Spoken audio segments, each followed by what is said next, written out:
Lights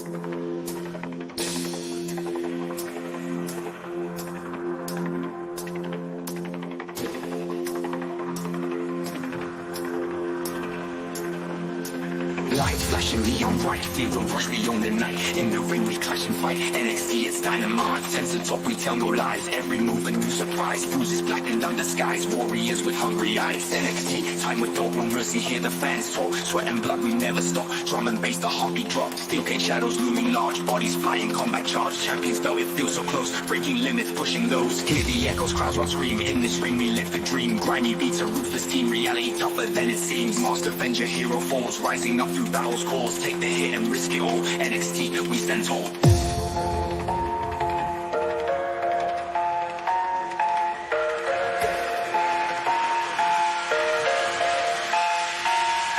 We stand tall.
Time with dog, no mercy, hear the fans talk. Sweat and blood, we never stop, drum and bass, the heartbeat drop. Steel cage shadows looming large, bodies flying, combat charge. Champions belt, it feels so close, breaking limits, pushing those. Hear the echoes, crowds run scream, in this ring we live the dream. Grimy beats, a ruthless team, reality tougher than it seems. Master Avenger, hero falls, rising up through battle's calls. Take the hit and risk it all. NXT, we stand tall.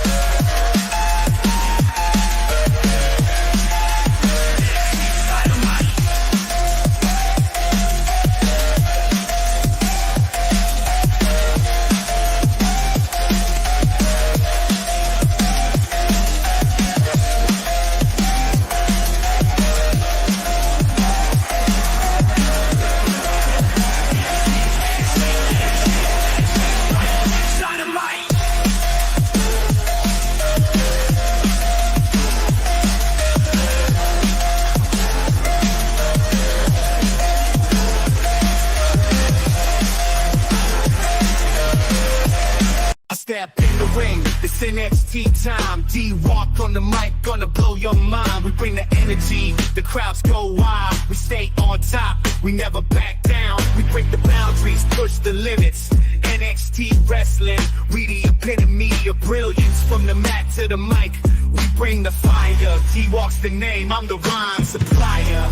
In a squared circle, we wrestle with passion, heart and dedication. That's our ultimate fashion. The rise to the top, we dominate the game.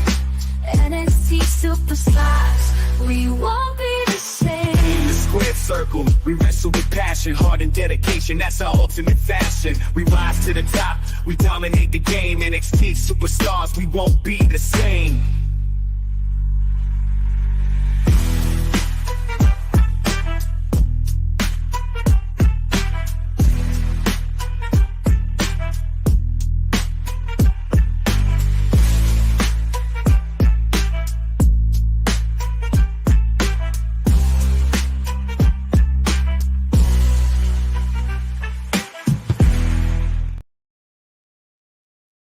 Yo, welcome to NXT with your boy D Walk on this beautiful Wednesday.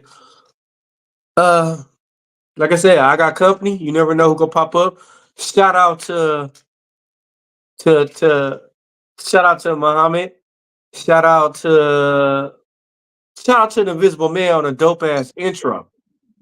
Man, that intro was crazy. Shout out Thanks. on the comments and everything. Wow, I'm surprised. You want We here to talk about professionality? NXT. I give you professionality, Mr. D Walk. You know I'm always hitting you up. Yeah, and I appreciate it. Of course. Appreciate it. We here to talk about NXT. We about to put some stank on it tonight. I got a lot of guests tonight.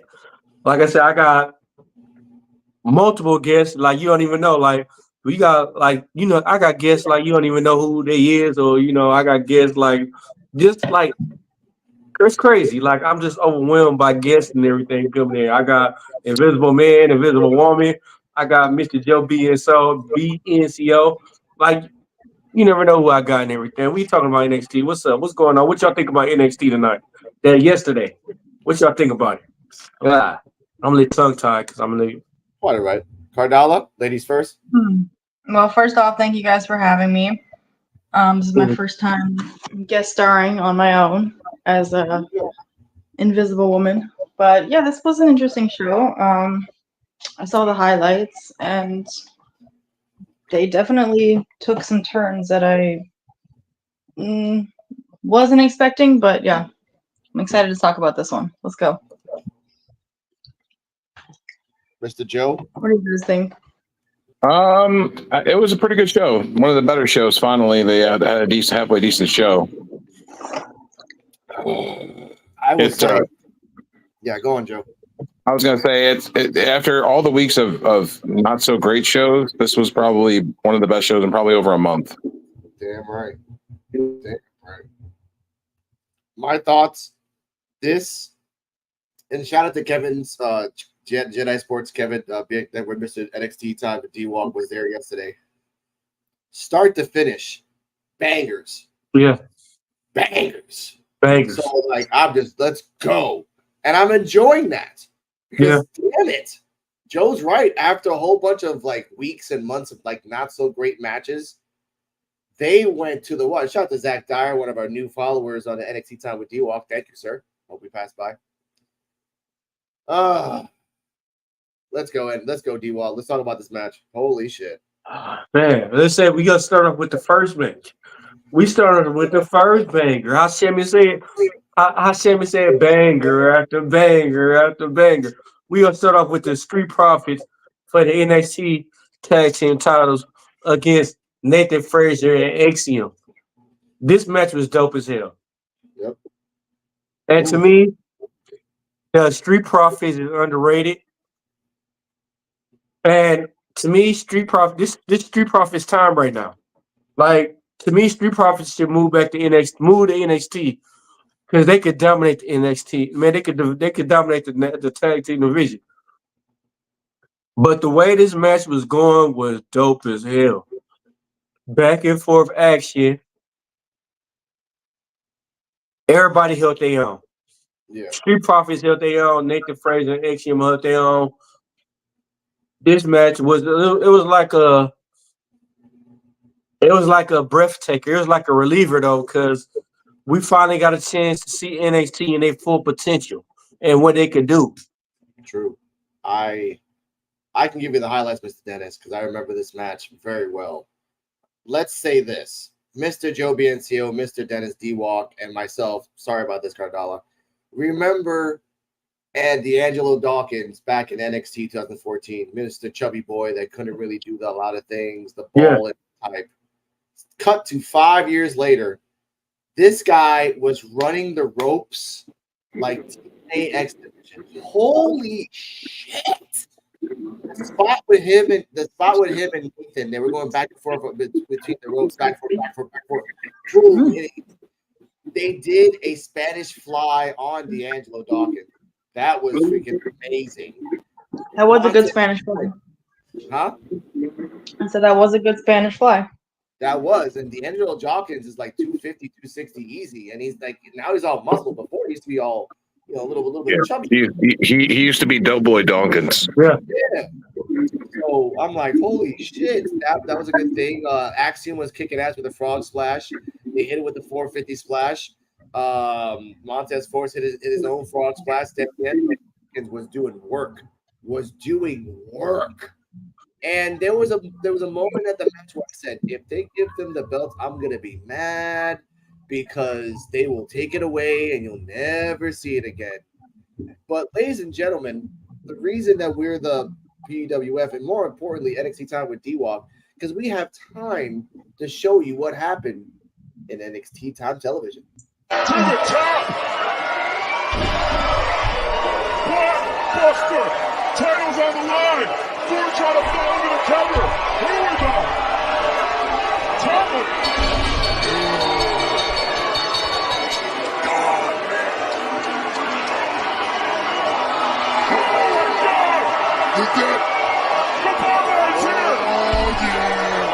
Business has just picked up dick. The WWE Tag Team Champions. Decimating the field. Jacob Fatu. Oh, baby. Victor. Are we going to see it? There's been deep-rooted issues with the Street Profits.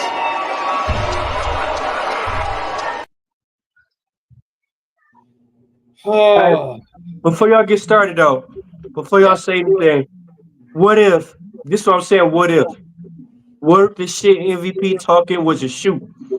So what if the Hurt Business come in? So you got the Hurt Business, the Bloodline 2.0, and then you got the Bloodline. Wouldn't that be crazy? That would. It would make a lot. It would make a whole new storyline better in NXT and WWE, and they would kind of set it up. But they gotta have to give a lot of. If this was all a shoot, and they're doing this to make everyone believe that like last year's going someplace else, but he really wasn't, then yeah, let's go. Let's have some fucking fun with that. But if this is not a shoot, and they really want to do this storyline, they need to give a lot of money to Lashley and Shelton Benjamin. Well, not so much Shelton. Shelton would do it for a bag of anything you want to say. I'm not gonna say anything racist. That's what I'm saying. But Joe, thoughts? The match was good. I enjoyed the match. I just feel like, I don't know, maybe Street Profits should step back down to NXT. Maybe they should go there because they need an extra tag team to bring excitement to the crowd. Yeah. But there's already so many tag teams that aren't even getting attention as it is. True. True, but maybe that's because they're just trash and not good enough. I don't know. I'm thinking of that one duo that I feel so bad. I keep forgetting their name, but the two obviously brothers. Because they're trash. No. Can't remember their name. That means they're not memorable. Jensen and Sean, what's his face? They were beefing with Spears? Spears? Yeah, Sean Spears and Jensen were beefing with the two brothers that are tag team. What about OTM? No. She's talking. Invisible Woman's talking about beat up Sean Spears in the back. Those two guys. The two black dudes. Yeah. Talking about Idris Inofe and Yeah. Those are a good tag team. That's an up and coming tag team. Yeah, and we never seen them. We saw them like months ago, and that was it. I mean, I've got some. And if you put Javon Carter, they could be the Crackhead brothers. I mean, there you go. Yeah, we've got some opinions about Evans tonight. I know you're going to talk shit on him, Joe, but guess what? Damn, scrawny dudes. They weren't cheating. Scrawny dudes that look like they should be at high school gyms are usually not the ones that get the attention. You say that. Anyway, we'll get to that match. Proceed. Okay, damn. Okay, all right, damn. I love her more. Damn. That's crazy. Ooh, a little feisty is going on. What's next? But I will say this about the Bloodline. Them doing this protected Axiom and this guy, and did protect the Street Profits. and delayed. Which, by the way, ladies and gentlemen, check out Joe BNCO's channel. You see the picture of the missing rascals. They haven't explained where the fuck they went. They just explained that they're missing. Yeah, no, it came out. Zachary Wentz was injured and had to have emergency surgery or something. Like real or like, you know. Really? No, supposedly he's actually injured. Wow. Had to have like hip or leg surgery or something like that. Like I don't know, something I was reading about. Yeah, I wonder if he was injured during training or something. It's fine last time we saw him. He was fine in the match. I'm going to look more in depth into it, and we'll talk more about it. But I'm going to look more into it. Okay, well, that's now. Zachary Wentz, hope you have a fast healing journey and speedy recovery. Yeah, Right. Cardall's Right. a positive one in our group, so like enjoy that, ladies and gentlemen. Yeah. Enjoy that. Jeez. I try. I know, but it sucks now because the storyline of Wesley and Zachary and the other guys are gonna get shut down. Yeah. And now Wesley ain't gonna do shit. Now Wesley's gonna be Lexus King and do other things with other people when he should. Well, they've finish been the storyline. setting him up for Well, that already. It's not fair. Just like The other guy is the NXT. The other guy is the X Division champion. So No, Zachary Wentz. No, Zachary Wentz was the X Division champion. maybe it was Trey Miguel. Yeah, no, Trey Miguel wasn't. No, remember when he fought Wesley? No. I'm trying to remember who was injured. Okay, because it's Trey Miguel. Oh, so too bad. Hold on, I'm looking at okay. But yeah, what were my thoughts on this match? Honestly, I mean, as a casual fan, like Yeah. I wasn't all that interested in the bloodline. I mean, I was kind of like, oh, who are these dudes? What's going on? Honestly, like I didn't recognize the other guys playing in the match either. So, yeah, this one was kind of just meh for me as a casual viewer. Okay, I'll give you that. In terms of a grade, I will give this match for me up until the interference A+. Great fucking match, great setup, great connection. I didn't think those two guys can mesh together, but they meshed together with Axiom. That means Axiom and Frazier can mesh with any tag team and make a match. Which for WWE, you keep them because then they can be enhancement talent for anybody, or keepers or gatekeepers for the belt. For like a month. You were the one talking shit about them last week, saying, "Oh, they're a curse. They ruin every group we interact with."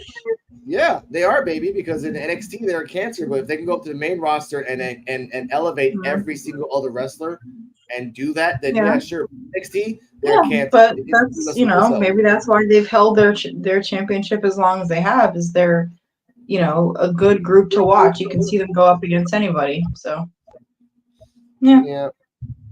That's true. Mr. D-Walk, what do you get the grade? Final grade, okay.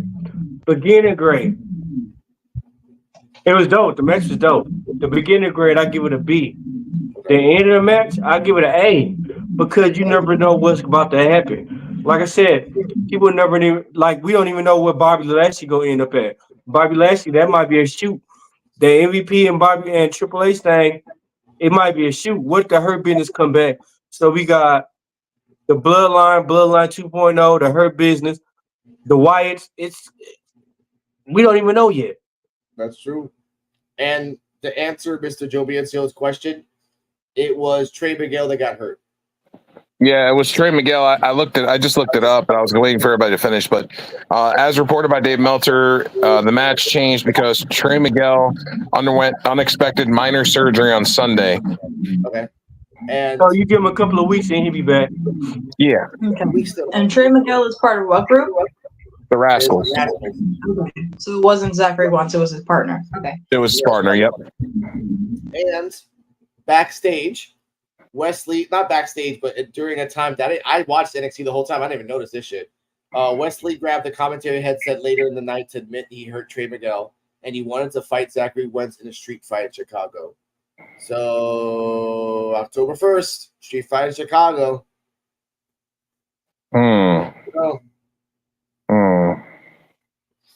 Thoughts, Joe?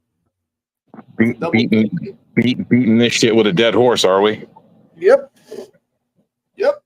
Nothing's on the line. No X Division belts on the line. We're just gonna have a street fight. Oh, so they might let Wesley win this one. Yeah. Or Trey Miguel comes back and interferes like he did in the last one. Maybe, but either way, I like that. This Invisible Woman street fight. Wesley and Zachary Fred. That's a no disqualification. All beat the shit out of each other. Again. Exactly. Mr. D-Walk, your thoughts? We might see some crazy with that street fight match. We might see a betrayal, or we might see a reunion. Because remember, they always brothers. So what if we see them beat the shit out of each other and then bond and hug afterwards off frustration? Because you remember, realize this, we brothers like that. All we got to do is get our frustration off of each other, and we back cool again. Yeah, that's true. Yeah, but that makes no sense for Wesley's heel turn. Then it pretty much negates the whole thing. What about three of them becoming heels afterward? Yeah, I'm just saying. Yeah, you have to wait. You have to wait till Trey Miguel comes back to at least give a shot. It could work. I see one of the betraying. I actually see Trey Miguel betraying Zachary, but not siding with Wes. Just kind of doing his own thing, because you need to do your own fucking thing. Honestly, Yeah. All three need to separate the Shield for a while, and then come back in 2 years. Because all three of them got potential. All three of them got potential to do their own thing. Yeah, I respect that. Oh, also, Bleacher Report gave this match, the match that we just talked about, Axiom and everything, a C+. They are smoking a donkey dick of crack. So sorry about They that. on drugs. They must sound like Flippy do. Yeah, and that's stupid because the Street Profits are not Flippy Doo. No. The Street Profits are a good fucking tag team that fought some Flippy Doos who fucking were they were fast.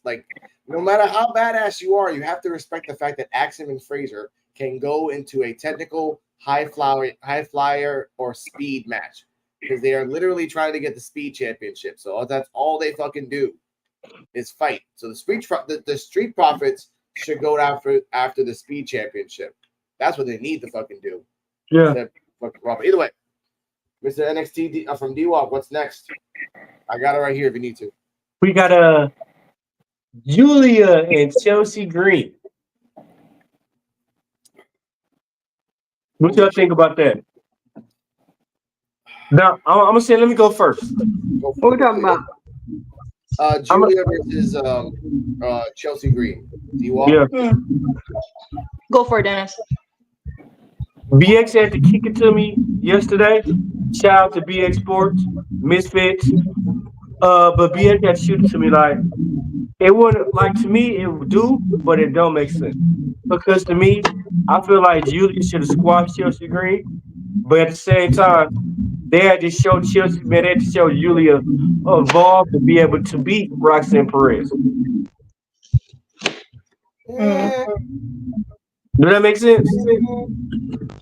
Cardala, Invisible Woman, go on. They had to. You meant they had to show that Julia was capable of beating Roxanne Perez? But you got to, you know how they say you got to start somewhere. So to me, Chelsea Green is not garbage at all, not at all. But they had to show Julia evolve to be able to get to the stage where Roxanne Perez at. She had to have a good match with Chelsea Green and then evolve to be able to beat Roxanne Perez. Yeah, she just debuted, so it's not as entertaining for her to just walk in and take the belt. She does have to earn it. They build that up a little bit more over some good matches, and not just all right, you've had one match where you beat somebody, it's your turn to take the belt. But yeah, I don't know much about Chelsea Green or Julia.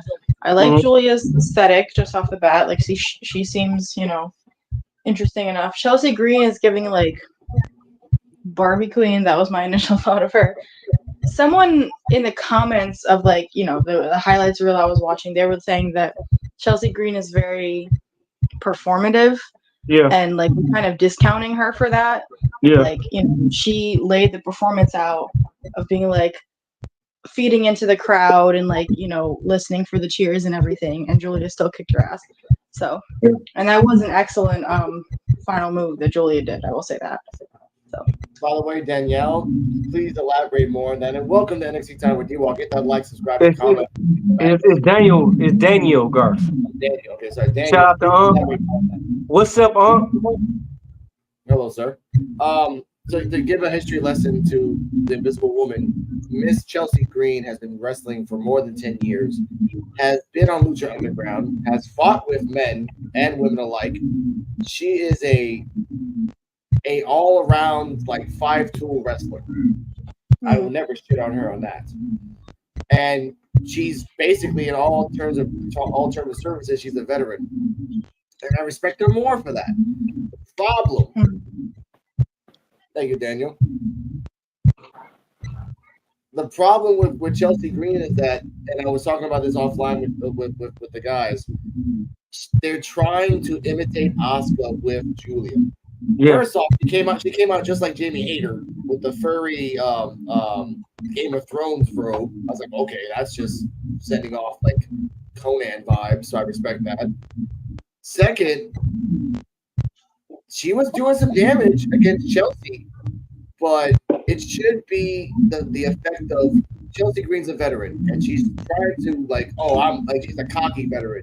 Because she's a cocky veteran, Julia, like a piranha in the water, should just devour her until Chelsea starts waking up like, holy shit, this girl's beating the crap out of me. But by that time, it's too late. Julia already got you. That should have been the match. What I saw after, by the way, Chelsea did a beautiful, and I say beautiful, high-angle German suplex on Julia. Just monstrous. After that, threw her to the announcer table, back and forth. And ladies and gentlemen, when I say Julia, it's like a Saiyan in a sense. Once there was an opening, this happened.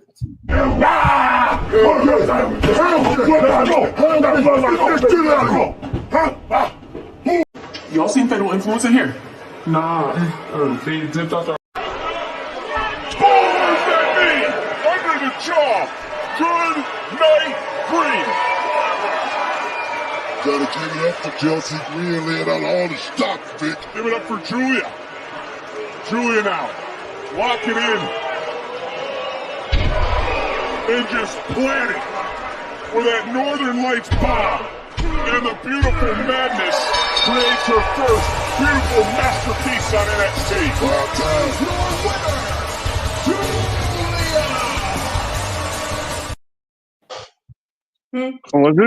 Was it just me, or did y'all get the snowplow vibes off that finisher?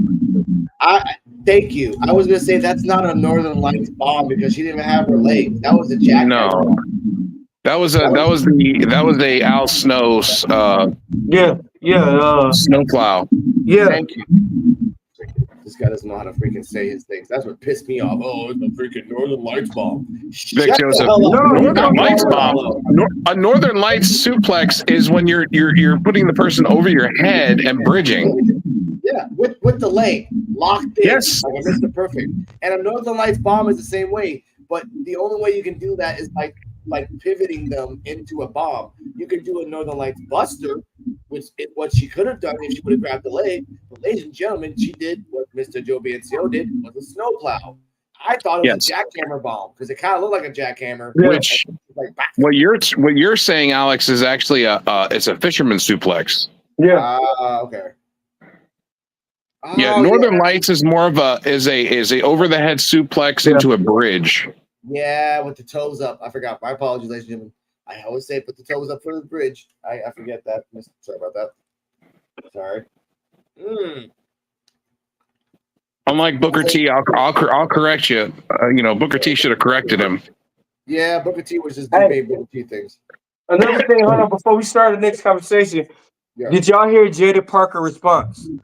Oh, I got it right here. I got it right here. Ladies and gentlemen, check out Jada Parker with a bat in the back. We get Y'all seen Fatal Influence in here? Nah, they dipped after I called them out. But listen, I've got a big problem with them, and clearly you do too. Baby, right now I'm not looking for help. I am looking for them. Well, after last week, it obviously looked like you needed some. I'm gonna deal with you later. Somebody needs to handle those fatal influence girls, and you and Jada are the perfect ones to do it. But you heard it, right? I did. Shout out who watching this. Shout out who watching this though. Shout out to them. This is the part I hate. This is the part I hate. This whole segment happened because and Cardala knows about this too. If you hear me, baby. 20 girls in the back, 17 blonde, and then 1 Kaylani and 1 Lola Vice. And then here comes Ren again. Ooh, I'm gonna go after them. You want to do an open challenge? Oh, I'm out of here. Fatal Influence comes in. Jason Jin talks shit, and then they leave. Like that's what they always do every fucking week. No. Hey, hold on. But the one I'm talking about, Jada Parker, she called out like, I do my move, like the hip move I do and everything, I do it. And like if it hit you and everything, you know how I feel. Like pretty much, you know how much shit we was talking about, how weak the hip move is and everything. Yeah. She came out and said like, hey, like you get hit by this move and see how you feel. Like she actually like she didn't say our name, but she knew she was watching us. What I tell you, Dennis, what I tell you, all these new wrestlers, all these young ass wrestlers are insecure as fuck. Yeah. So they will check anything that has their name on it. Yeah. No matter what. Dude, I'm telling you right now. Let a nice looking woman with a nice ass run that ass into my face. Come on now. No, the crazy thing about it, she said our name, but didn't say our name. Exactly. That's what made it so dope. Because this whole time we've been talking about how Jada Parker, her move is weak and everything. She came out and she didn't say our name. She just like, if y'all got a problem with it, how about see how y'all get hit with it and everything. Okay. That was us. We mainly talk about Jada Parker. All right, sure. Come on. I'll get hit with it. Yeah, and I have my tongue out. Hey, and I have my tongue out with happiness. Hold on now. I'm going to flip this right now. I'm going to say this. Ladies and gentlemen, Jada Parker has 32 minutes and 30 seconds. I'm going to say this right now. If you can hit me with a hip attack, do one thing, please. Actually fucking aim. Because every time you do your little hip attack, you don't even go for the head. You go for the rib, the side, the shoulder, the arm.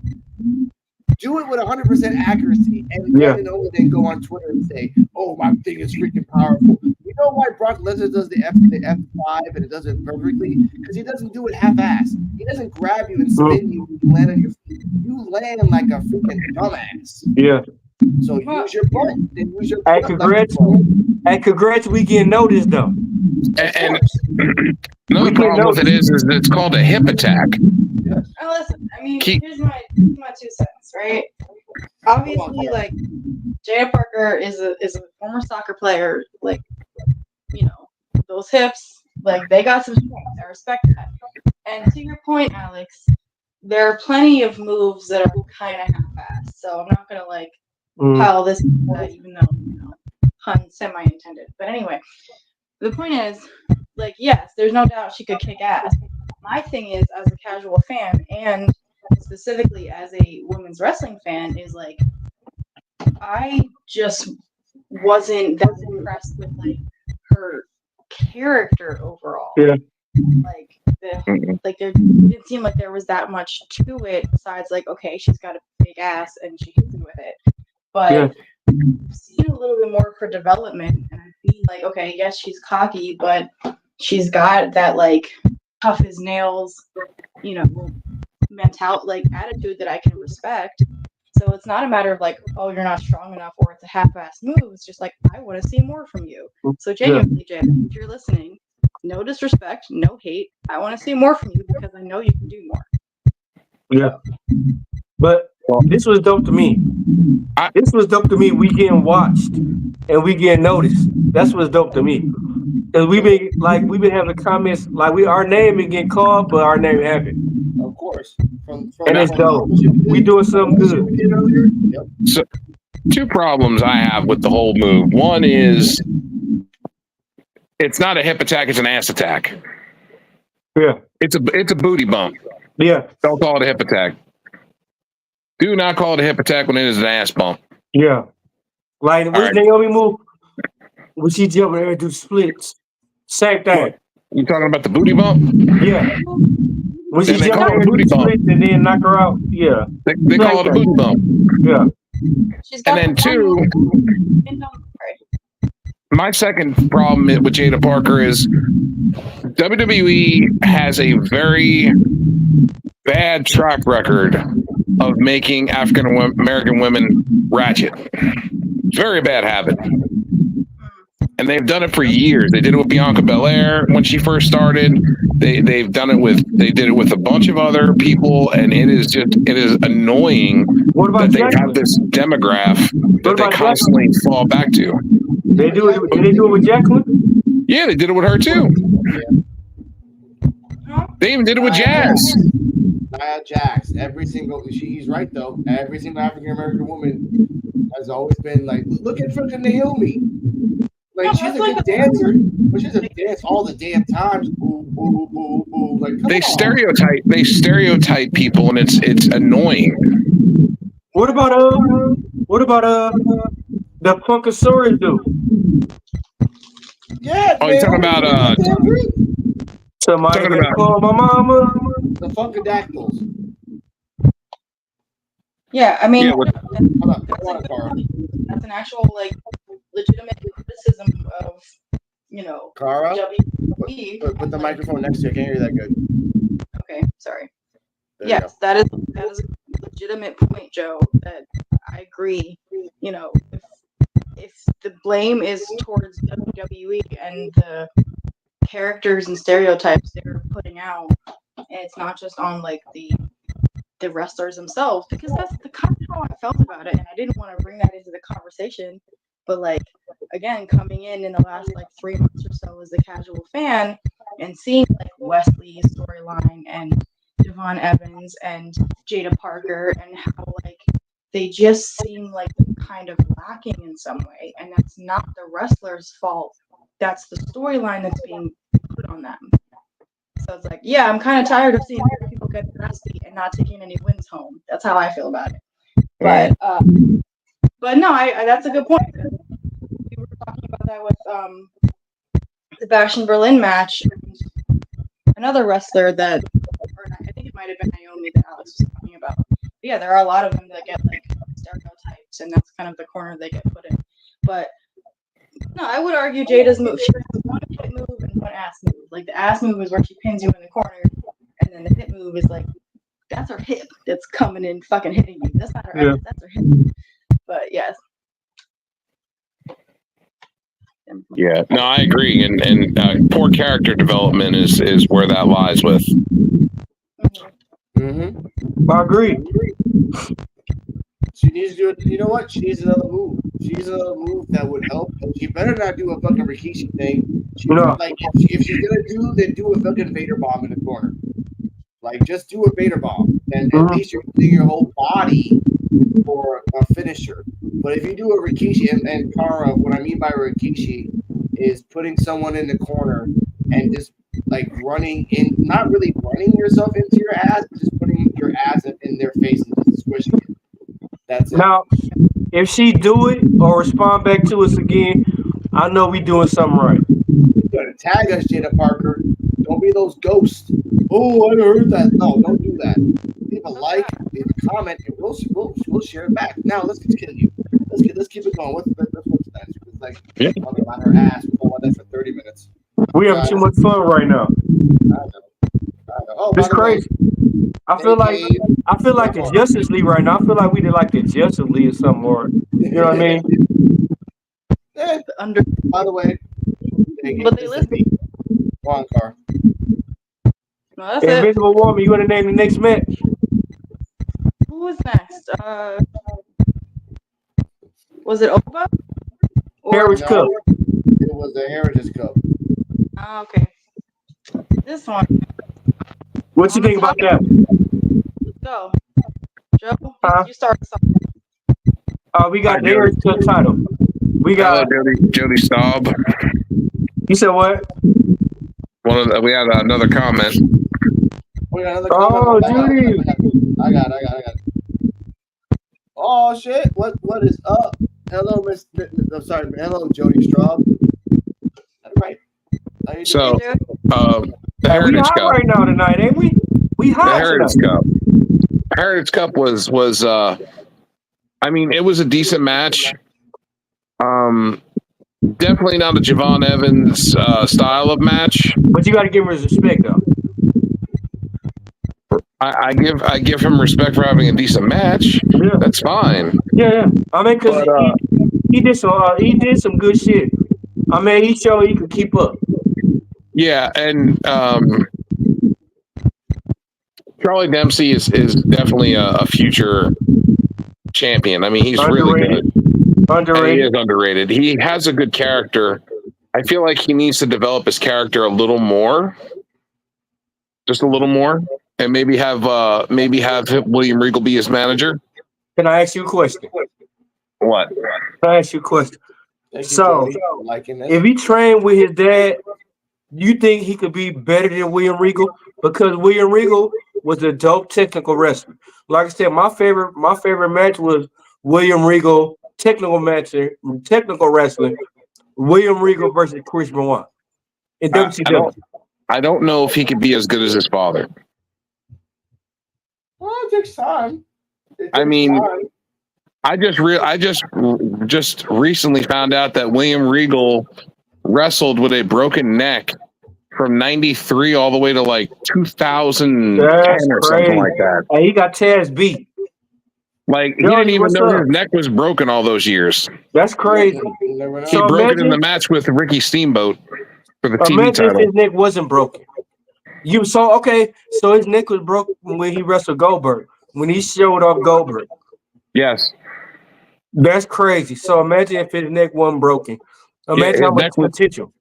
Dude, his neck had been broken for like 17 years before That's he even crazy. realized it was And he broken. showed off Bill Goldberg though. Well, Goldberg's just a football player. I don't consider him an actual wrestler. Yeah, but he embarrassed that man. He hurt his feelings. But the level of toughness it takes to be that tough and not even know your neck is broken. You tough. Like I, I don't said, know I don't know if his son has that toughness. No. William Regal is one dude I avoid in the alley. In England. Okay. But back to the match. This was a match, and Kevin on the Jedi Sports Network channel at the same time, the live watch long, kind of agreed with me. This was a contrast of style, a high flyer versus a ground and pound. Well, First round went to the no catch crew. Thank you, Jody. And this Thank is you, Jody. NXT Time with D-Walk every Wednesdays at 9:30, Saturdays at 9:30 as well. We got controversial topics coming. that's the Justice League right there. Saturdays, we the Justice League, the Super Friends. We all that together. Second round, first round nobody won. Second round, New Quarter Catch Crew won. Third round, we went to break. Third round, at the end, Javon won. That was freaking badass. And then fourth round, stalemate. Fifth round, oh my god! Like up until the point that we're gonna talk about the reveal of who came out. How did you like this match, Mr. D-Walk? I loved it. The spot where Javon Evans did that like 360 pin on him, that was dope. Like, this honestly, I would like Javon Evans more. Let him pick up another 40 pounds. Let him pick up, if he was like, even he picked up weight like how Ricochet is, he'd be dope. To me, if he pick up weight like that, I said thank you. You're proving my point. He ain't big enough. He got to pick up some weight. He too small. I can't. The believability of him knocking somebody down is less believable because of his size. He doesn't have to gain a lot of weight, just a very little bit. Put on some like 20, 30 pounds of muscle, and he will be crazy. He had to be right now. He had to be. He too small. Like anybody could catch him. He'll have to be a technical wrestler. Like he gonna be had to do submissions. He too small to be flying in the air. That's an easy catch right there. Brock Lesnar have a field day with that. With Femi, get thrown around like a ragdoll. But I said him fighting Obafemi and get thrown around like a ragdoll. I will say, like for real. You remember when Brock Lesnar threw Rey Mysterio? He belly to belly Rey Mysterio and almost threw Rey Mysterio from the other end of the rope. Imagine Javon Evans wrestling somebody like that. He'd get thrown out the ring. Yeah, he threw Ray from one end of the ring, and he threw him so hard that he hit the other side of the ropes and almost went over the top. And that was Rey Mysterio, and Rey Mysterio a lot bigger than Javon. True. I will say he had a fighting chance if not for the whole cheating plot line. So obviously that was planned and everything, but it seemed like they were building up to like that was a good match. And once again, the Catch Quarter crew cheated because that's what they do. So they sort of cheated, baby. They sort of cheated, but they, in a sense, thanks for. By the way, Cedric Alexander, if you know you're gonna help your friend in a Heritage Cups match, don't bring all your supplies in a book bag. Yeah. Like they had, the other guys had like a spray bottle, they had like a box. It was pretty cool. You had a book bag with a bottle of water and maybe like some cookies in there.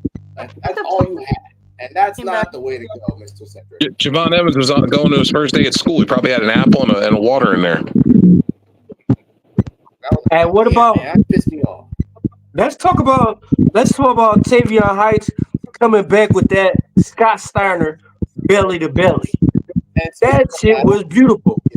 Yes. Speaking of that, hold up now. Speaking of that, since we're talking about, we're gonna see it, ladies and gentlemen. Two things happen: a reveal and a death-defying, almost died move.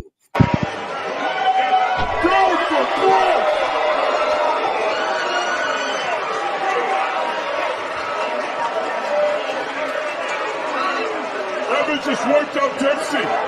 Dempsey back. What the hell's Winston Care doing? Hey! Booker! That's Tavion Heights! Heights is back from Japan! Into the cover! The referee didn't see it, and Dempsey is gonna steal it! And still, the NXT Heritage Cup champion, Charlie. yeah, that ref needs a new job. He was doing everything but paying attention. Yeah. But Tavion Heights is gonna be dangerous. Tavion Heights, he done left. Like I said, I never thought they would bring back Tavion Heights. Like that came out the blue when they said they released him. Tavion Heights is finna come back nasty. He hasn't been gone that long, has he? About a month. He been gone. Well, how long? What, a couple of months? About a month, 2 months.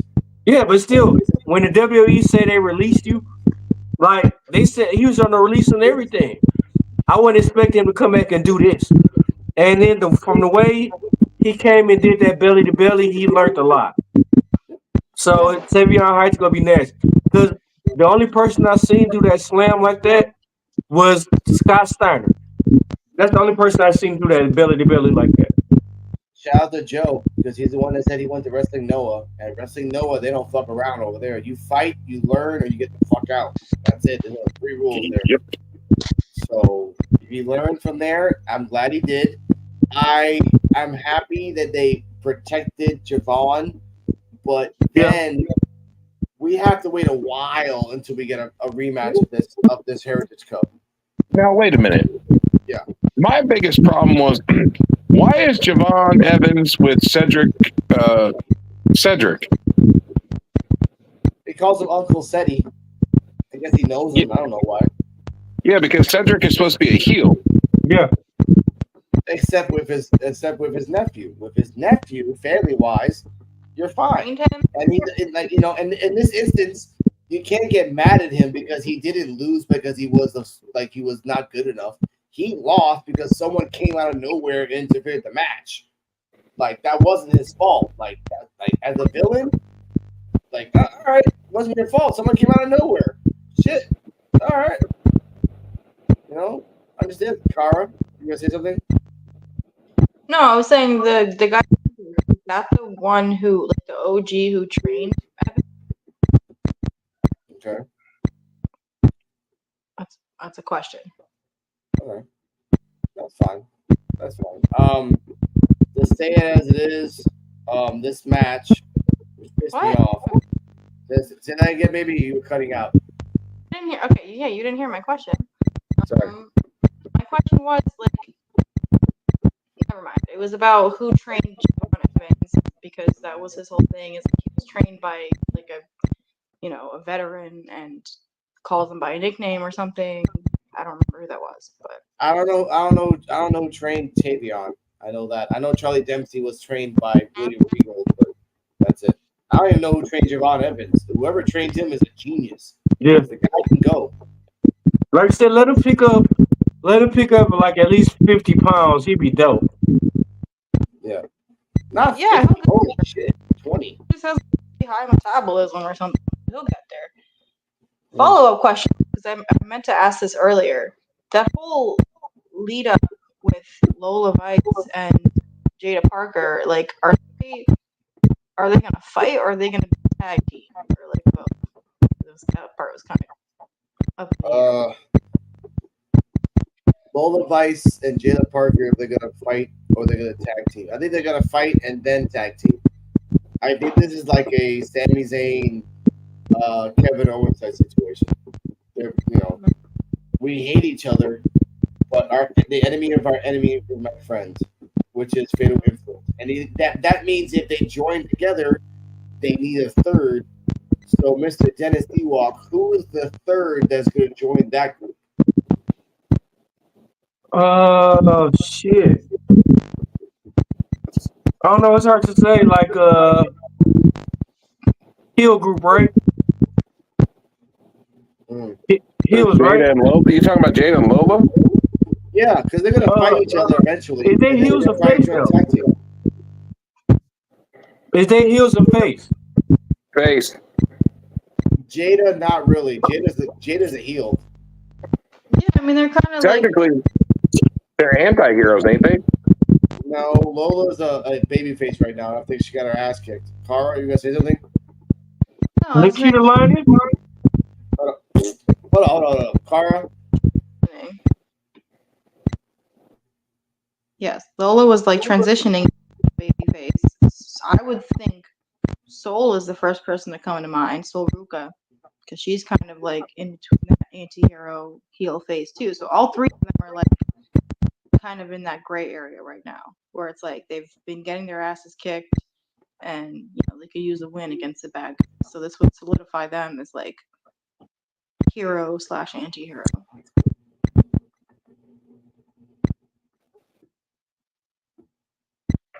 Yeah, because Nikita Lyons is supposed to be back soon as well, like that Ewok was saying. Yeah, but it's got to be either like, because you know how NXT are, they're very stereotypical. It has to be a Latina or it has to be a black girl. Hey, look, Nikita Lyons kind of hits on both on all aspects. See, you got Nikita Lyons, Lola Vice, and Jada Parker. They could be the Booty Sisters. Wow. Yep. Yeah. Okay. That's very sexist, but that's you, Joe. I love you. So hey, you got a black chick, a Spanish chick, and a white chick. Wow. Hey. It's diversity. Hey, that reminds me. Remember when we went to the club? Which one? In Louisiana. Yeah. It was black, white, Iraqi, and Mexican dude. That was crazy, wasn't it? Yeah, it was, because that was a walking joke all in itself. Oh. But Alex always talking about blowing people up, though. I ain't like that. Oh no, this is back in the day. This is like 20 years ago. That's our show, yeah. That's how old we is. We old as hell. I just don't look it. Joe look like old as shit. Joe look about like 62 and a half. Yeah. What happens when you get married, folks? I'm not saying that. He's not Joe's my friend. I will say that Bleacher Report gave this match a B+. I will give this match because it showed how Javon theoretically could win the Heritage Cup.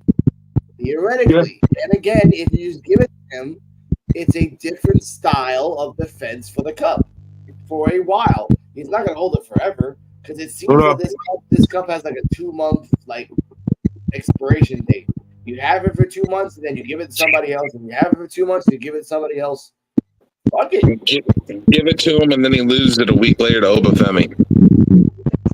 I was thinking, that would suck, but to start. Have him do like a Brock Kofi Kingston squash.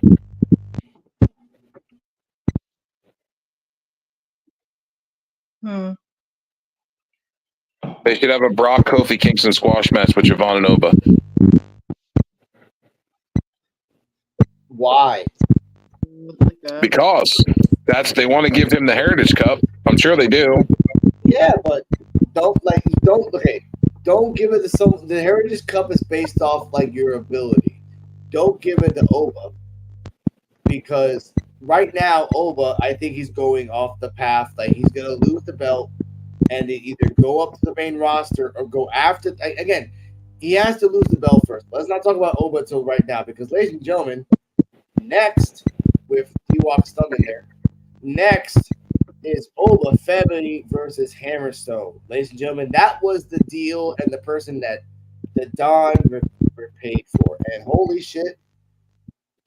Shout out to Mr. Team Tinkin, the guy who loves Hammerstone. He finally popped out. Hey, I got a question. Hold on. Before this, hey, Invisible Man, I sent you a picture. Can you throw that on real fast? Shout out to my uncle real fast. That's dope. What he did. Give me a second. Tell me about the match between Obafemi Hammerstone match. Well, it wasn't even that. We got Obafemi. Obafemi got that. He walk out with that strut like that. Can't nobody fuck with me. Obafemi to me, like right now, Obafemi. I don't see nobody fuck with Obafemi. Obafemi is ain't no 6 foot. How tall is he? Like 6 what? Obafemi is like 6'4", 6'5". But he like a giant though. Yeah. He like a fucking giant. He dominated. He wrecking. Ain't nobody fuck with Obafemi. Like, would it be a killer? Would it be a double kill if they put him and Omos? Because they don't even know what to do with Omos. Put him and Omos together. They could be like the African tribe, the African, the Zulu nation. They could be dope, and they could run it. But yeah, Obafemi he came out strutting, and it was Hammerstone. And to me, I thought it was gonna be neither Moose. I thought it was gonna be Moose or Bobby Lashley. I wouldn't expect it to be Hammerstone. Go on, Joe. I was expecting Moose or Josh Alexander. Yeah. I keep telling you guys this.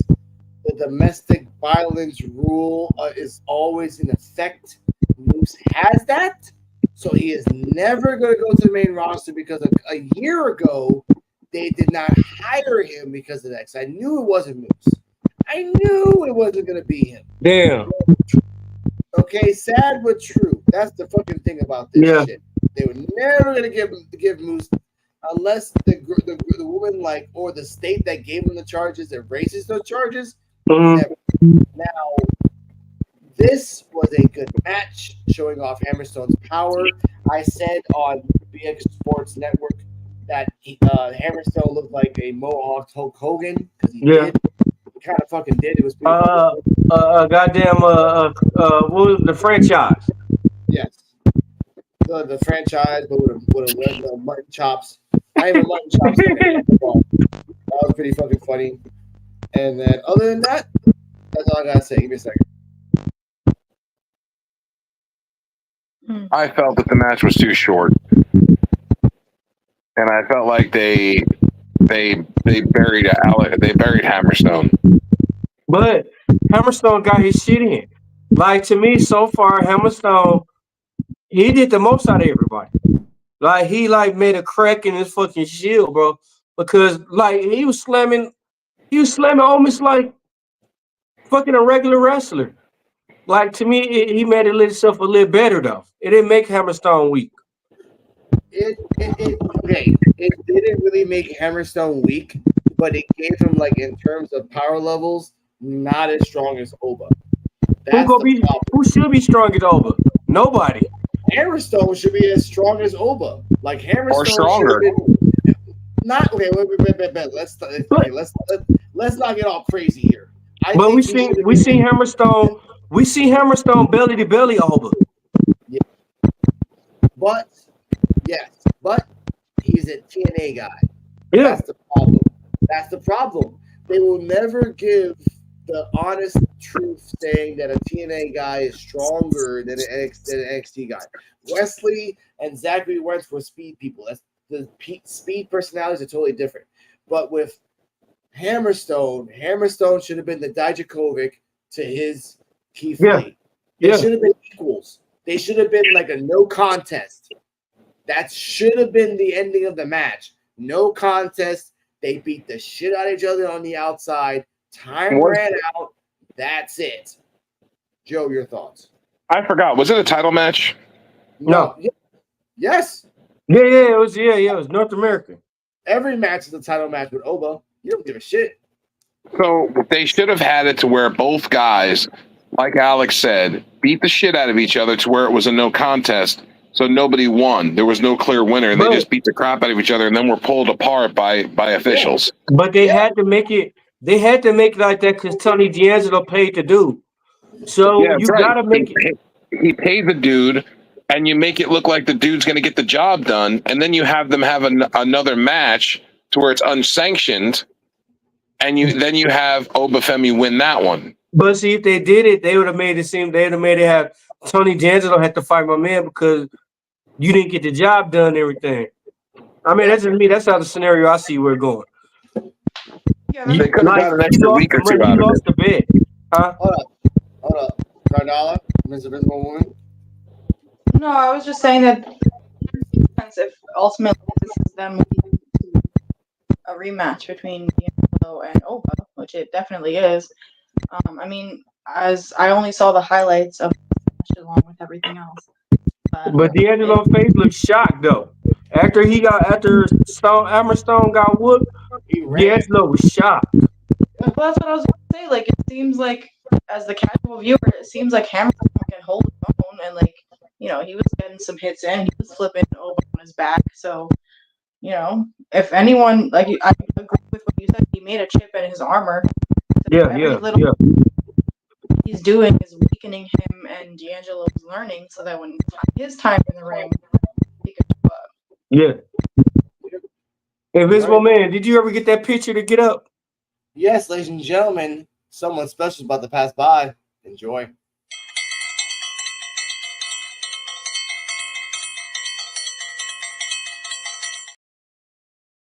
Thank you, Invisible Man. Of course, that's what I do. Now, the ending of the match between Oba and Hammerstone went as thus. Over there sensing it, and again, just like you always see from the North American champions, able to overpower and now just toss it. The power here we go.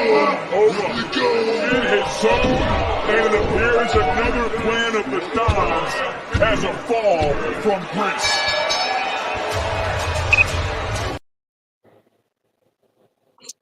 First off, if I see Oba like that, I am not running towards him. I am the opposite. He like a real life Incredible Hulk. Mm-hmm. You bump to that man in the store, he gonna knock you up to the next aisle. Yeah. And what's crazy about this is that now the Don's next target is probably going to be his assistant who's going to go after Oba. Then he gets destroyed. But what if he keep paying people? What if the next person he could pay What if it could be Moose? What if it could be Keith Lee? Because you know they just they got a picture of Keith Lee, Miriam's sister, and Yeah. Big E together. He's still, Keith Lee's at AEW, so he can't do that. What's his contract? How long you got? 5 years. Well, what if it could be Moose then? Again, he can't. Domestic violence charge. He can't be God on damn it. television. Hey man, quit messing up. Hey, you wrestlers that beating up women, come on, man. We need y'all to be full They're not potential in wrestlers. WWE. Come on. They're not in WWE right now, except for Stone Cold. He's the exception. Except for Ric Flair, and he's the exception. And those are old white guys. Black guys and black guys who have domestic violence charges in WWE, they don't like it. You know that shit. That's why TNA likes that. You said what? They love that shit. That's why TNA likes it because they keep them. That's why Rich Swann and Moose both have a job. Mm-hmm. And next, Odyssey Jones will be there. Gardala, this woman. I think I just to overuse him. Like, I kind of felt that watching this match tonight. Like, yeah, he had the same fire, but it was like he kind of looked like he over the shit a little bit. Like when he was told, like when he was finishing up that move, he's like, all right, I'm done. So it's like I just don't want them to be like, he's unstoppable. You know, he can take down anybody every fucking week. It's like, I don't He's a juggernaut. You remember how you know who Juggernaut in the comic books? You know who Juggernaut was? There's only a handful that can stop the Juggernaut. Yeah. It wasn't too many. That's who I look him as. He the Juggernaut. Because once he get going, ain't no stopping him. Yeah. But I see the Adonis Colossus that he fought the Juggernaut once and got his ass beat and got his self-esteem down. And it took him time and friends and realizing that he can actually beat the Juggernaut, but he's gonna have to fucking nut up or shut up. Yeah. Yeah. That's what's gonna happen at Halloween Havoc. It's gonna be the Dawn for the Overfemi, and then even if he doesn't win, he can show out and walk proud. But if he wins, no one can talk shit about him because he beat the fucking undefeated beast. What if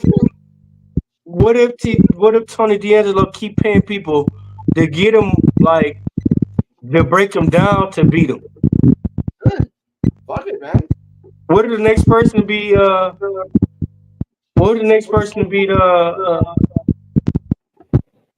we just seen Hammerstone. What if we see Cedric Alexander? Nah. What if he brings in Omos? That would work. But that would break him down. By the time he gets to the pay-per-view, he wouldn't be able to beat the win. But you know what? That match would be a no contest because they're not gonna bury Omos in NXT. They're not. Not even by a long shot. No one, not even the higher ups are like, we're not gonna bury Omos on NXT. Fuck no. So no contest. Whatever. Done. I feel like the Don is learning. Yeah, he is. I feel like he's doing the I'm going to throw all this stuff at you and see what works against you and what don't, and then I'm going to use it myself when we go at it again. Invisible Woman. Nope. Go ahead. Thank you, sweetheart. I think it's the counter. I think he's scared. I think that again, we're still in the Rocky 3 storyline. Except it's added on that Rocky hired someone else to go after Clubber Lang, and Clubber Lang beat the shit out of him. He's like, "Fuck, who else is gonna throw out there?" Now in this storyline, again, he's gonna throw out his assistant against Oba. Oba's gonna destroy him. Then he's gonna have to either run away and kind of admit that he's scared to his crew, or nut up and actually fight. But that's not gonna happen in Halloween Havoc. So I think the assistant gets fucked up. Then he has to admit to everybody, "Look, I'm scared. I don't know how to beat him. What should I do?" And then they do the whole montage where he's by the sea and he's running and he's eating cannolis and he's at he's eating pasta and all the racial stereotypes. NXT is gonna let that shit slide, and then at the end he wins. You're right. Invisible Woman.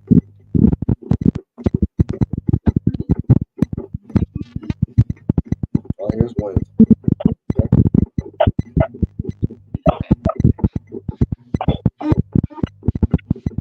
Richard, what's next? You got a dry spot here. Oh, what we doing? What we at? So we talking about what's the name of this sadly match we got going on? After Obafemi, We got Red Holland versus Duke Hudson with Chase University. Minus Chase. Chase, he's still hurt. But he been hurt for like what, 3 weeks? It's people that got hit by cars and came back the next week. Come on, man, this dude weak. But what y'all think about this match? I will say, with a shadow of the doubt, this was a very boring piece of shit. Why the fuck am I watching this match? Hey, I made a bacon cheeseburger while this match was going on. Buen provecho, first off, and second of all, that's good choice. Good choice. I would have went to the bathroom. I think I actually passed out for like 5 minutes because this match passed. Like, it was just so fucking boring. In all honesty, I did not want to watch this match. I did it, and I respect wrestlers, and I respect what they do, but this was a shitty fucking. First off, Rich Holland did his stick, and then Duke did his stuff, Rich did his stuff, then Rich won, and at the end, the part that got me. Okay, by the way, ladies and gentlemen, the reason that I do these edits is because I wanted guys to see this. And this, by far, editing this was the most boring shit I've ever watched. But because, one, the screaming from Thea. Two, the fact that when you throw something rubber at somebody, it doesn't hurt. I don't care what people say. It doesn't fucking hurt. So, ladies and gentlemen, let's watch this together. And there comes Rich Holland again, showing that strength. And Holland now can look in the eyes of Rich. You remember the look in Rich's eyes in Denver? It was scary. And now center of the ring, Rich Holland with that Redeemer. And all by himself, he continues to destroy Chase University. I feel so bad for Thea Hale having to watch this because she believed in Rich Holland. Rich Holland made her believe in herself, but Rich Holland is destroying everything. This unhinged, rageful, remorseless Rich Holland. Come on, ref!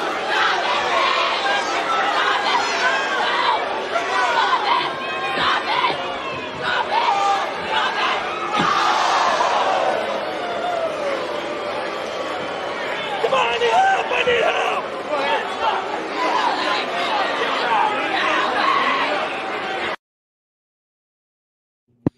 There you go. With Thea crying once again like a B actress. Okay.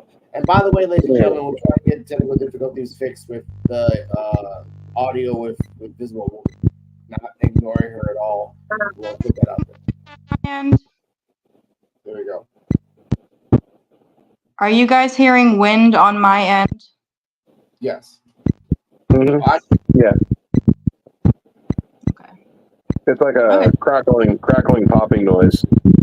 All right. I don't know if it's my mic or something right here, but I'll work on that for future reference, guys. But can you hear me okay now? Yeah. All right. Well, honestly, going back to Chelsea Green, can we bring back some more wrestlers that fight men and women, please? Honestly, like that's what I'd like to see more of. Like I really, intergender? yeah, like I wish that Thea Hale would have whooped Holland's ass. Honestly, start kicking his ass. Why are you just sitting there? So I would like to see that, just female wrestlers, like, up against male wrestlers from time to time. I wouldn't mind seeing that. That's fine. I respect that. I would like to continue to see Rich Holland run through Chase University and eliminate them one by one. Okay. You still got one more. You got one Yep. more. Guy, Riley Osborne, I think his name is. Yeah. And you throw some, oh my God, you threw plastic at him. Oh my God, that's no, it's not. Like, that's not believable at all. Honestly, they do a little backpack DDT. Look, I didn't like this match because Thea Hill is a very bad actress. On and on and on. Like, fucking shut the fuck up. You're gonna turn heel. You're gonna turn heel. Shut the fuck up and turn heel and get over it. That's what you're doing. Because Chase University is falling apart bit by bit. You need to turn to the side of the winners. Rich Holland was a winner. You are not, honestly. Sadly, I was hoping that Rich Holland was going to drop Thea Hale. He won't. He's just showing her, go on, visible woman. No, I mean, I hope they play on that a little bit more. Like, she keeps acting like she's scared of him, but like, what if she just says, what are you gonna do about it? So I don't know. Are they gonna be like a heel duo or something? That could work. That's what I want to happen. I want Thea Hale to kind of be like, you know what, Chase, you weren't here. He was terrorizing me. He said, and I bet you he's gonna do that. And the next when he goes after the other guy, I'll spare him, but you gotta join me. And she's like, all right, fine, I'll spare him. But what if they splitting up though? Like, what if they divided to two Chase universities? I mean, to me, like, the way I feel about the match, the way if they would have been doing Rich Holland like this a long time ago, I would have took it serious. Now you can't because he done fell like 3 times. Like, yeah. I mean, I understand everybody once you fall, you get back up, but like they done failed him like multiple occasions, and now all of a sudden he want to be dominant. Like, I can't see it. What if it's dominant by choice? What if it's dominant because he dominates Duke, he dominates the other guy, he makes Thea join him, then by essence make Duke and the other guy join Ridge at the same time. He goes after the Don because I'm guessing the Don's gonna win the belt anyway. Yeah, and that's how he wins the belt. I'm just saying. I would have thought he should have been more dominant when he was with P Dunne. Yeah, but pretty much P Dunne pretty much carried that tag team. Yeah. So like you doing this now, I mean, and then at the same time they burying Chase University because I mean, as much as I hate them though, I don't even like them. Like I can't stand them. But they should have been a better route for them to do it. Like somebody come in there and invade your town and then dip out. Chase University is the Enzo Amore and Cass of 2024. They're meant to lose. Whether you like it or not, they're just meant to lose. I mean, every tag team they screwed up. Okay, they did. What about Crime Time? Let's see. What about? I got about 4 or 5 tag teams they screwed up that they could have carried it to it. Crime Time was the main one, like from the beginning. But again, when you think about the money, they don't care about the talent. Yeah, so that's how it is. Yeah, right. By the way, Joe, you got any thoughts? No, I agree. I feel like they're doing the right thing by Rich Holland this time, and they're doing it the right way. They're having him take out Chase University one by one and eliminating them to get them out of the picture. Yeah. And then I feel like they're going to give him a championship match somewhere down the line, and then Chase University is going to cost him the championship match. And that's called karma. Yeah. Yeah. And By then the way, there's going to cause a blood feud between Rich Holland and Chase University. true. Okay. But to me, honestly, they should have did. It should have been a juggalo fight with him and Duke Hudson. It should have been no squash like that. It should have been nobody getting hurt. To me, honestly, though, it should have been like a juggalo fight. It was like you took out my homeboy. Like we finna go to war. We finna have 5, 6 times. It shouldn't have been nothing like that. To me, if they would have fought to the end where nobody was hurt, it'd have been more sense to me. True. But again, it's all about what Owa's story is and what everything else. It just, I mean, not Owa, Rich. It's all about Bridges' storyline of him just showing Chase University. If it wasn't for him, you guys would always be losers. Because he's right. Chase Universities are always going to be fucking losers. But then at the same time, though, it's at the same time it got to be that enforcer, that big dog. It got to be some. I'm not for the lay down for nobody. It got to be that type of person, though. You know, that's how it was in school. That's how it is in sports and everything. It's that one dog like you beat up on, but you ain't gonna be able to beat up on me. We going rounds. Yeah, true, but it didn't happen here. By the way, backstage segment. I don't want to talk about this, but it happened. Lexus King was getting his haircut. He looked like the guy from the Man, I don't know what he look like, bro. That was ridiculous. That's like, yeah. And I do like this. Reminded me of Dragon Ball Super, but Lexus King was getting his haircut and everything else, and Ormenta came out of nowhere and mouth. Out of nowhere. He knocked the Sonic coins out of him. Yep. And I like that part, but I did like the part that said, "Oh, my followers on TikTok, like they're showing how I beat you," and the followers on TikTok clearly showed how he cheated. So they're not your followers; they're the guys that are exposing that you're a cheater, dumbass. And he's like, "Oh, this video sucks." Like, of course it sucks because it's showing that you cheated. That's how it is. So they're gonna continue this storyline, and Mensa is, like I said, an on-site type of person. So every time Lexus King's gonna come out of nowhere, he's just gonna beat him up. Fuck it. That's how it is. I guess so. What the fuck ever. By the way, they give Rich Holland and this guy a D in Bleacher Report. Ouch. Well deserved. Yeah. I get him a standing O on that one. Yeah.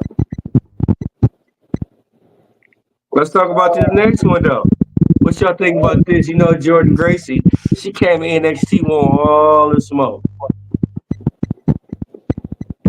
She did a call out. Guess who came out to play? So Ruka, baby. That My was girl, So Ruka. She killed that too. She killed that. That match was a banger. I'm not even gonna lie. So Ruka didn't even have to do all her stuff and it was a banger though. Yeah. That match to me was dope. A lot of flips, a lot of counters. Yeah. Jordan Grace did the fucking muscle buster on her. It was a beautiful freaking thing. I do like. Let's see what I have it here. I don't have it here actually here, but I do like that So Ruka. Every time that Jordan Grace was trying to get her ass, she just hit her with a spin, like jumped on the ropes, counter, jumped on the ropes, counter. Every single fucking time. Holy shit. I love that. Yeah. And again, showing that So Ruka should be a champion, but you're not giving her the belt for some weird reason. They're gonna have to make her turn heel in order for her to win the belt. Yeah. I'm thinking. But that match, her and Jordan Grace, they killed it. They killed it. I didn't honestly, I didn't think that match was gonna go like it was like that. They was going 110 miles and not stopping and holding their brakes. They was going. Yeah, sorry. That match was dope. I get respect on that one. Like they was dope on that one. So Ruka, she up and coming future NXT champion. Like she a future. And Jordan Grace, she a legend already. I'm saying it. So to see them both wrestle like that is dope. It is a woman. No, I agree. It was a good match. Obviously, I was a little disappointed with the outcome, but So Ruka carried that shit. And I agree. She is a future champion. They're just building up to it. That would suck for her to win the heel, because then it's like, But feels like come along. we had interference though. Yeah. We had interference. And protect Soul. They had to protect Soul. We like it or not, they had to protect Soul Ruger because again, if you make Soul Ruger lose, it looks bad on her. Yeah. Please see Grace so lose looks bad on her. But who we had that interference by? Hold up. Miss Wendy and Apprentice. Yep. That's her name for Rosemary. But And that bothers me because Wendy Chu, for no real reason, jumped in and did her thing. Like, all right, fine, that's great, but you stopped the match, and now we're probably not going to get another Ruka Jordan Grace match. Yeah. Not for a long ass time. That's fine, whatever. But Ruka didn't, yeah, she didn't get like a knockout or tap, whatever. no. Yeah, that's true. That's what sucks. But Open. breaking news. I've made it clear since I won this title that I'm willing to defend it against any and all challengers. But some people just can't seem to wait their turn. Wendy Chu, it's obvious that you want a title shot, and I'm going to give that to you this Friday at Victory Road. Not for you, but for me. Because the best part about Victory Road is that it's in San Antonio, in Texas, my home state. And I'm more than happy to defend my title and beat your ass in front of my entire family.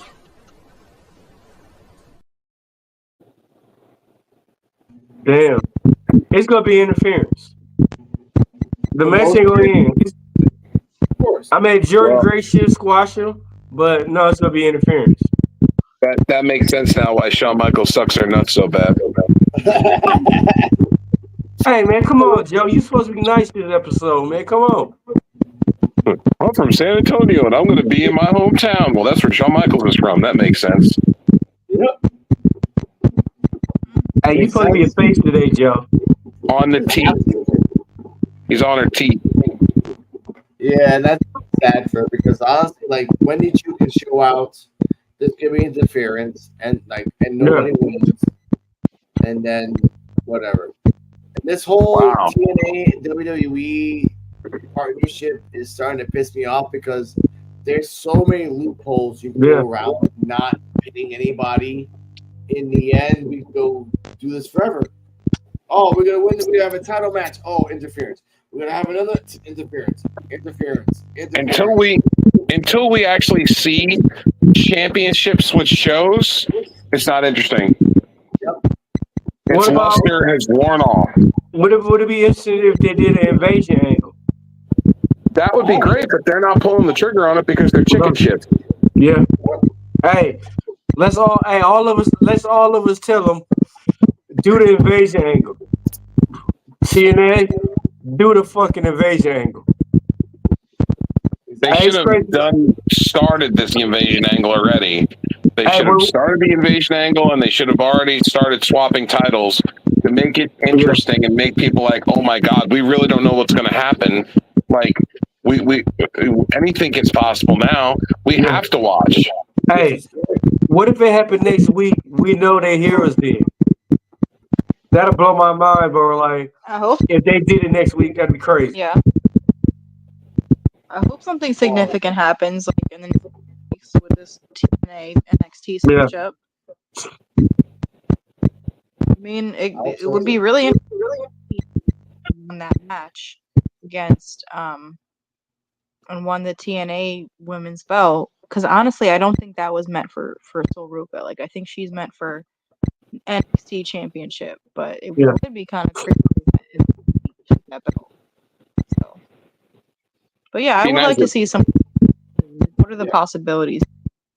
It'd be nice if Rosemary interfered and cost Jordan Grace the belt. A TNA performer cost another TNA performer the belt to an NXT superstar. But honestly, bro, That'll be the last title I think that'll jump ship. If it's any title, I think that the first title I think probably jump to NXT is the Ricochet belt, the Wesley belt, the X division. That I think that's gonna be the very first belt. I figured it'd be the women's championship. Nah, I mean, but they already started with the Wesley. In a minute, they gonna challenge he gonna challenge him for the belt after he beat him. Yeah, but they already beat him in a one-on-one match. No, Wentz won the first one. Yeah, I know. Wentz won. That's what I'm saying. The X Division champion won. Yeah, when Wesley win this one, they gonna have to make it a rubber match, and it be for the X Division title. And Wesley win, and he gonna be in WWE with the X Division title. Wouldn't make sense though, because Wesley would probably throw it in the trash. Yeah, and Zachary wants the rubber match. Zach probably would. But why would? I mean, it'd be a pride thing more than I'm just throwing it in the trash. It'd be more. Yeah. I got this, and you can't get. And it's gonna be eventually he'll win it back. No, they would have to go off of the promo that Wesley cut where he was shitting on TNA. But when you got a prize, though, when you got something they won their prize, you gotta hold on to it. I won this TNA X Division championship.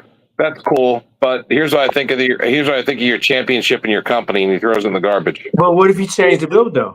What if he changed the build and design it on his way and his division and what if he do that? No, the only way that's going to become relevant is if he actually. The only way that's going to become an actual storyline and something worth watching is if he continues on to where he was shitting on the company by shitting on the championship and throwing it in the garbage and be like, I may be the X Division champion, but the belt means shit to me like the company does and everyone in it, and he throws it in the garbage. That's where you could start a real good storyline for an invasion angle. You know what? If you wrong, I want a case of Twinkies. Yeah. I love Twinkies. I want a case of Twinkies if you're wrong. I'm calling you out. That's all right. I'll get them for you. They may be 10 years expired, though. Yeah. I don't care. That's like, unless you open them up and everything, they good. I want 10 cases of Twinkies. But in the end, look, and Dennis, like if West wins, he can do it like as Joe says, or I said it before, he can do it like Naito.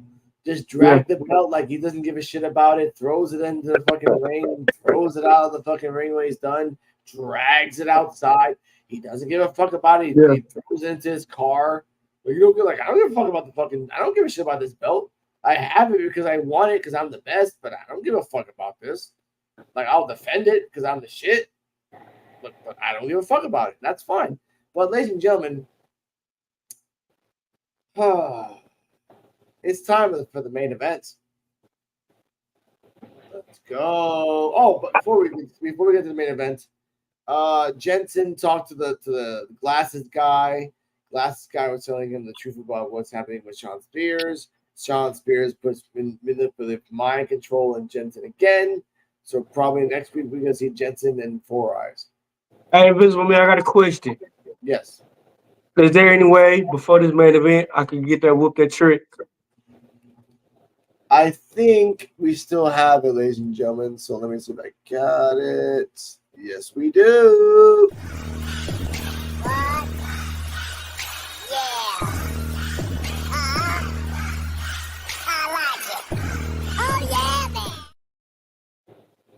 Oh yeah, that just puts my vibes right there. This was a standard 20-minute last man standing match, 17 minutes exactly. Thank you, Miss Woman. This was an okay last man standing match, but it had a nice little twist at the end because of storyline wise, because of Ethan Page. Joe, what were your thoughts on the ending? Oh, actually, what were your thoughts on the match? Go on that. Ooh, Joe's sleeping for once. No, I fell asleep. I fell asleep during the match. Okay, that happens. Okay, Dennis, what are your thoughts on the main event? I'm gonna take 2 more hits, and I'm gonna tell you because my blood pressure up right now. Okay, I gotta take my medicine. Take your medicine. this was a good main event in a sense of like they were really hating each other. They're going back and forth, doing their specials, going outside. You say it's the good main event? It was a good main event, good in the sense of Okay. Look. How many botches you counted? There weren't that many. I counted at least 5. I was like 2 or 3. But no bullshit. The ring one, when he ran into the ring post, when he slammed him, when he did the Russian leg drop on a table. Who was boxing though? Was it Dunn or was it Trick? Both of them. They landed on the table. I know that much. I saw that Russian leg. How the hell goddamn Trick got fucking Russian leg sweep through the table and got up before Pete Dunne did to win the match? Because, ladies and gentlemen, this is why. I've made it clear. Oh, Dunne able to fight like that. Keep his hopes alive.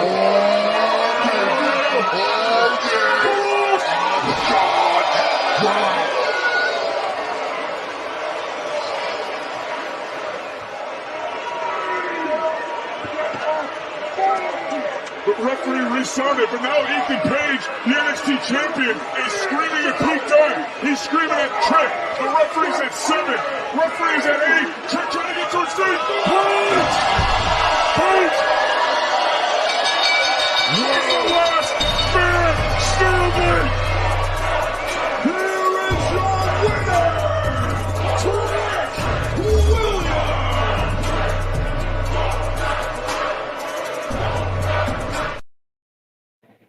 Hey, and another one. How many power ups have we had? How many times have we seen him walk up? Out the blue, kick up. Joe, count. Can you give me a count?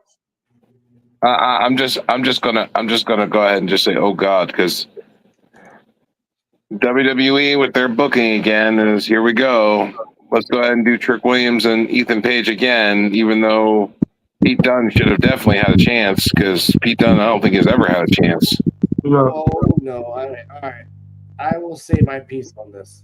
Okay, go ahead. I enjoyed this match because one, it showed that at the end of the match, no matter these both guys were destroying each other, they were at 8, they weren't gonna get up. But because instinctually Trick Williams hates Ethan Page so much, he automatically did a move on Ethan, even if he had no life. Because that, for me, that was good storyline telling right there. For me. 2, Trick is winning the belt in Chicago on October 1st. Why? Ethan Page signed the contract. He wanted to win the belt. He probably didn't really specify for how long. We tried the experiment with Ethan.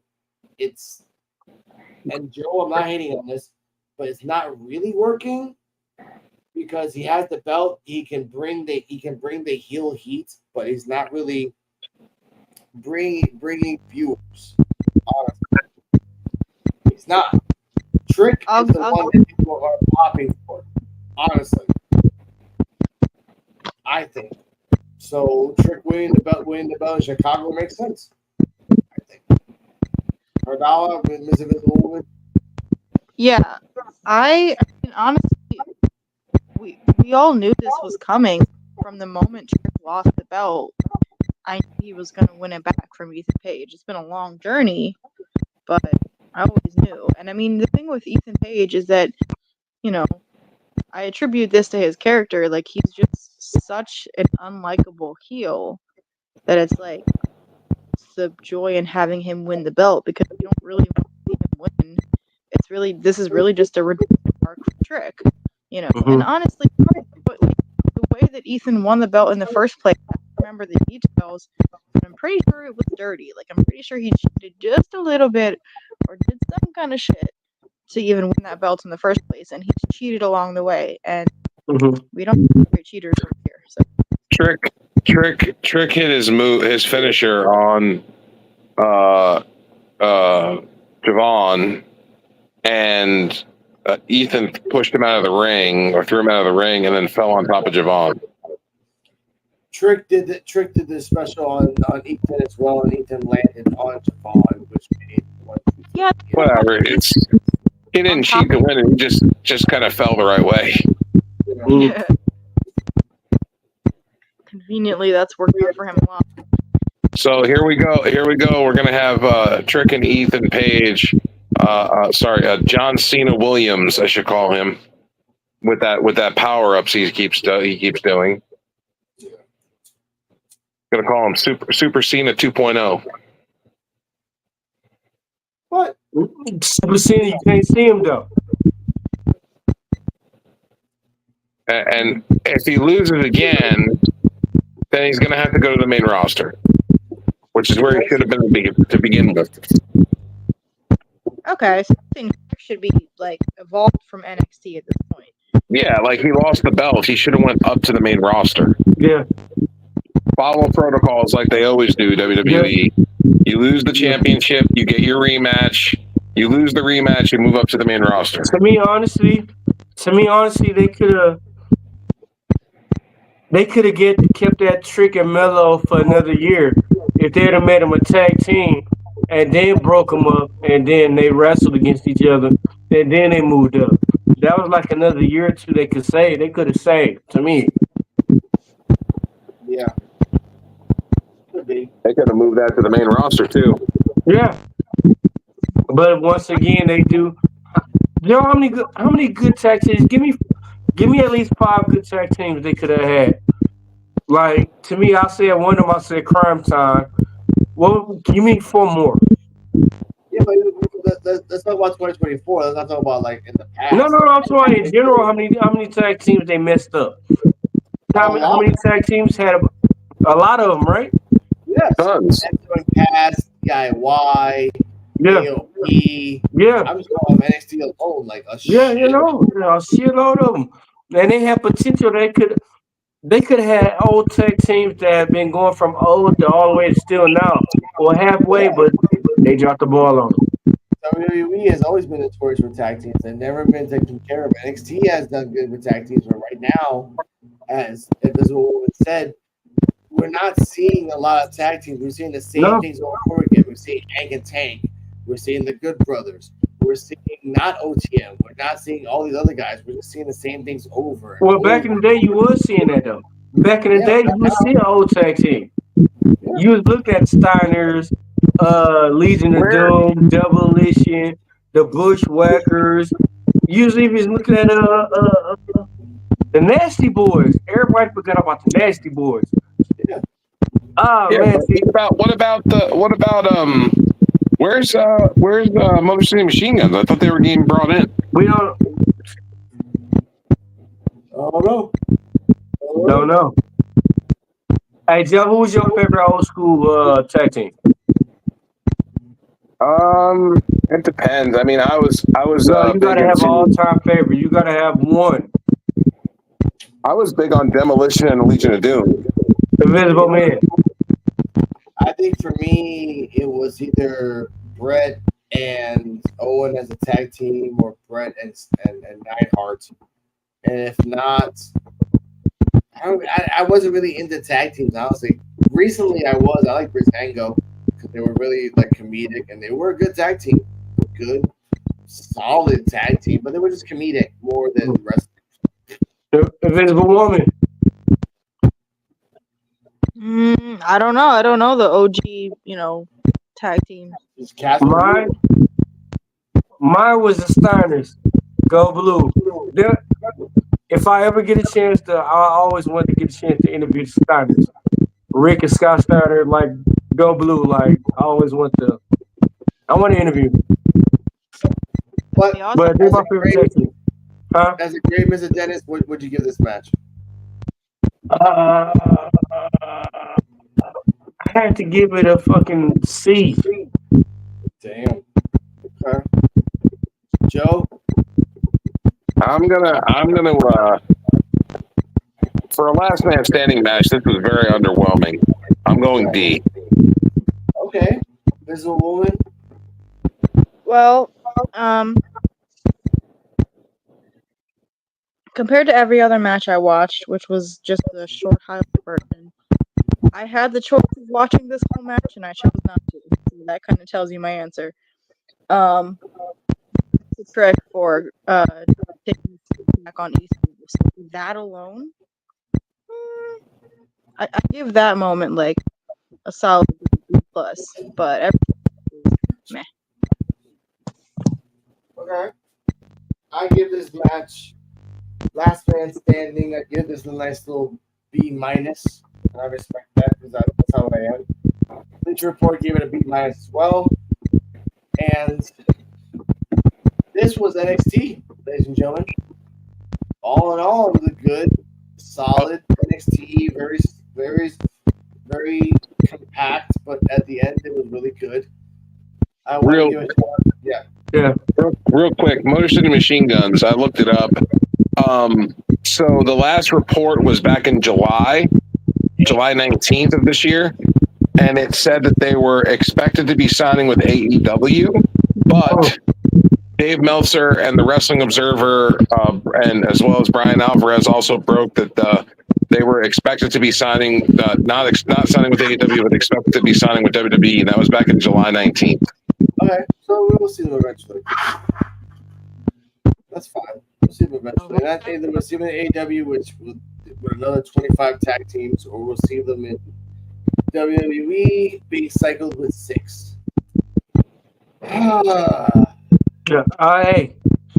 we got to get your shout outs tonight. We had some people walk in on us and we wasn't disrespecting it. Of course, I want to give a shout out. We got right here in the comments. We give a shout out to real quick.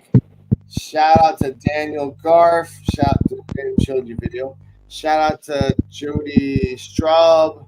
Shout out to Cardala, Recon Reaction, Zach Dyer, Joe BNCO, and myself, Recon, and everyone else. I want to give a shout out to NXT Time with D-Walk on Wednesdays, 9:30.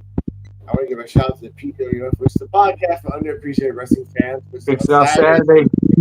Saturday, 9:30.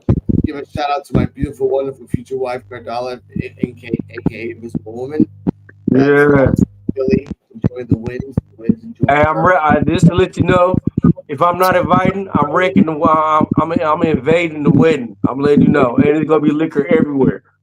They will the wedding. Don't worry about that. I'm going to give a shout out to Joe BNCO, D-Walk, and myself. Stay healthy. Stay happy. Welcome to NXT Time with D-Walk Wednesdays at 9:30. And always with a video telling you good night. Thank you. Truly, thank you for watching.